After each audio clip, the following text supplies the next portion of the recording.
Күнделігі 86. Өжеттілік дұшпан үшін мүлдем күтпеген нәрсе.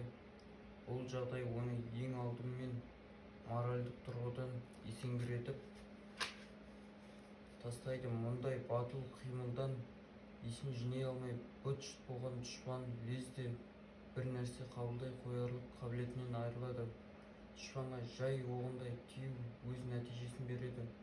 Үміт үзушілік, торығушылықты салтанатты көңіл-күй басады. Әрине, мұның өзі шығынсыз болмайды, бірақ адам өлімі өжеттілік көрсеткен жағдайда сирек ұшырасады. 87. Ұлы Отан соғысының тәжірибесі табыс әскерлердің моральдық адамгершілік күшіне тікелей байланысты екеніне түптеп келгенде бәрінде жанды адамдар сарбаз бен офицерлер шешетініне, олар бірінші кезекте ұрыстың ауыр сынына ұшырайтынына, сонымен бірге әрі жеңіске жеткізуші де болып табылатын біздің көзімізді айқын жеткізе түсті. 88.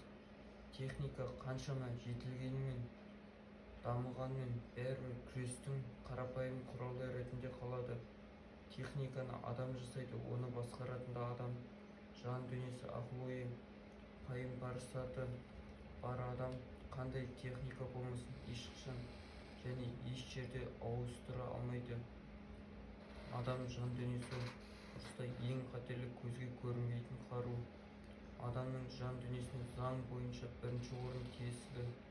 Оған күш-қуаты жағынан теңесер күрес құралы жоқ және болмайды да. 89. Шындық, парыз сезімін ерлікке, адамгершілікке жағынан кіршіксіз болуға, мұқалмас ерік-жігерді шыңдауға, өз парызына деген сенімділікке тәрбиелеуде ең бірінші құнарлы құрал болып табылады. Өтірік барып тұрған зиянды у. 90.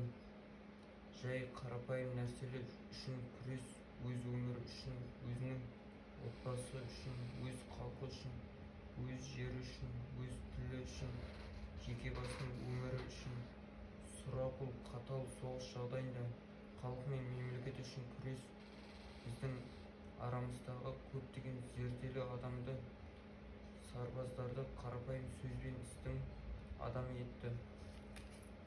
Бауыржан Момышұлы, қолбасшы. Күнделігі